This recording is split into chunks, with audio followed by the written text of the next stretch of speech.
So, what the heck is going on with YouTube TOS?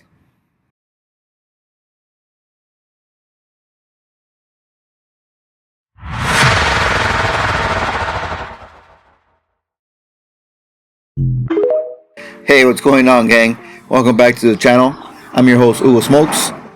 So, apparently there's a update on the YouTube TOS, specifically on regulated goods. So, apparently now you cannot even show certain things on camera. I don't know. I went over the TOS guidelines and requirements, and it seems like it's the same as a few months ago.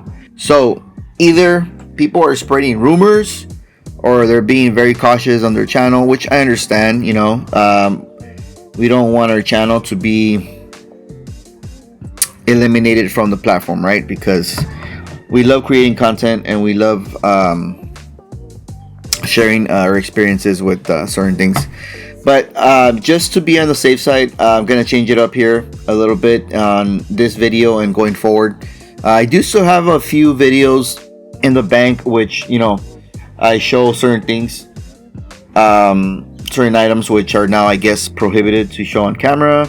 So gonna kind of sneak those in sparingly, and we'll see where this takes us. I mean, it is what it is. So today I have the Crown Heads Blood Medicine, and it's a LE for 2025. I don't know why it's an LE. I looked up the makeup of the regular blood medicine and this one, and it's basically the same thing. I don't know if it's a size thing, you know, a Vitola thing, but it's got a, you know, Ecuador Habano wrapper over an Ecuador Connecticut binder and fillers from the Nicaragua. So, and before I get into the cigar, I just want to say thanks to DC Sips and Sticks for sending the cigar in. I appreciate that. Thank you, sir. What's up, guys? All right, so smoking through the first third of this cigar, kind of like went over the whole TOS guidelines thing on Google, YouTube, whatever. Doesn't say anything about showing this, which is down to the first third. Basically saying, you know, you shouldn't be promoting this type of goods. I don't consider myself promoting it. I definitely do consider me telling my experience about it, you know, and you as an audience and adults, right, can make an informed decision on whether to partake or not.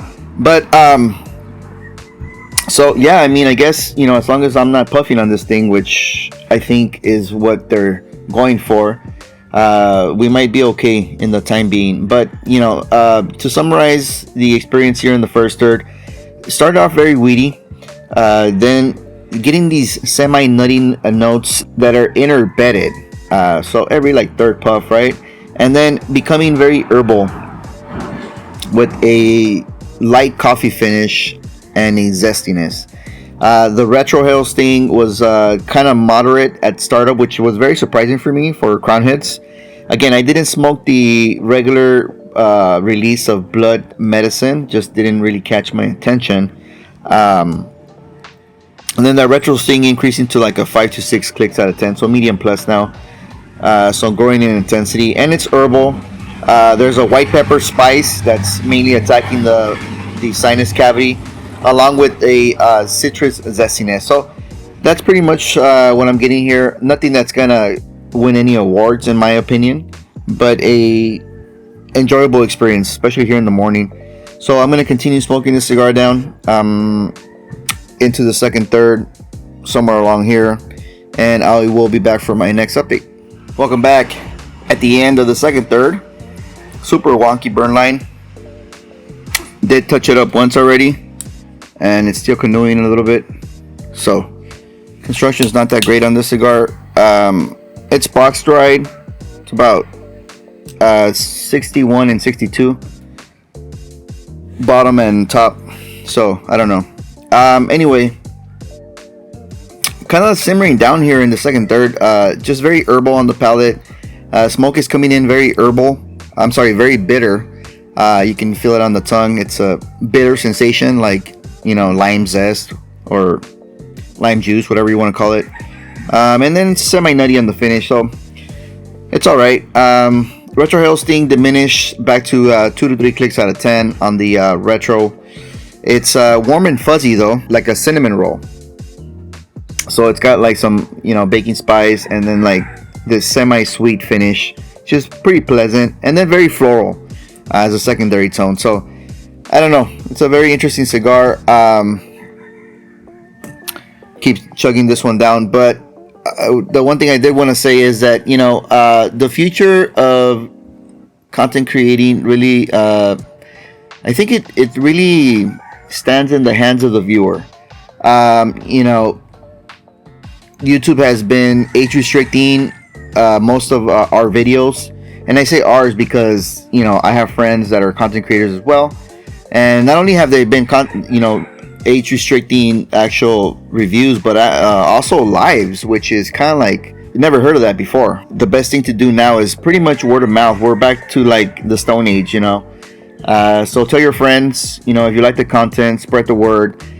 I think we should unite, you know, as a community, so that, you know, we create a bigger influence, I should say, on the platform, right? Because it's a small niche, you know, people that smoke cigars and stuff. So that being said, I do appreciate everybody's viewership, everybody that's been subscribing to my channel. Appreciate that. Again, you know, basically doing it for the love of smoking cigars. Yeah, there's some perks to it, but nothing close to monetizing, which is fine.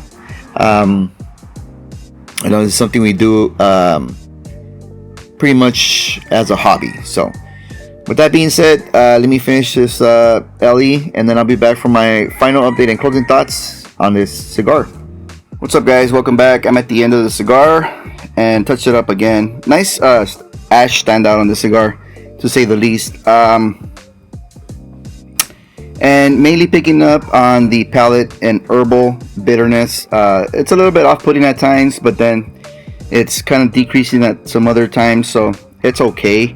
A smoked nutty tone for sure, and then floral on the finish.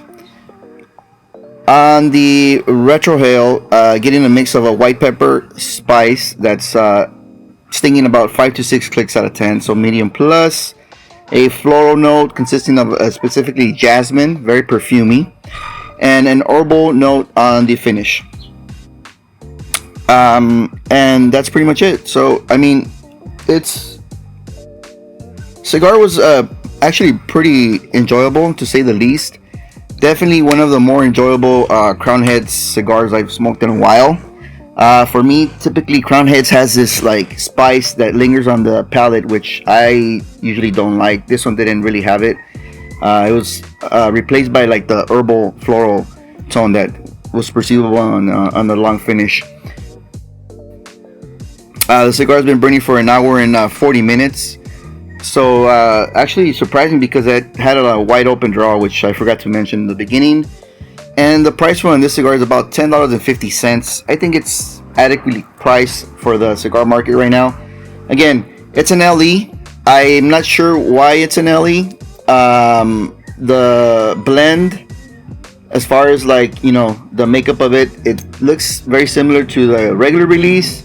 I didn't take a look at the Vitolas. Maybe, you know, it's got the Robusto and the Toro Extra. Maybe that's why it's being called the LE. I'm not sure. If you guys know, let me know. But I would put this cigar definitely like at least a 5-pack rating. I know it comes in boxes of 21, which is a weird number, right? But yeah, there's singles out there and then 5-packs available too. So that's my take on this Crown Heads LE. Again, thank you to everybody that's been subscribing to the channel. Hopefully we can keep putting out content, and just gonna be a little bit more careful of not actually puffing on the cigar on camera from now on, except for like the videos that are in the vault, which it's a handful, and gonna put those out sparingly. So with that being said, that's all I have on this video. Thank you guys for watching. Again, don't forget to comment, like, and subscribe, and I'll catch you guys on the next one.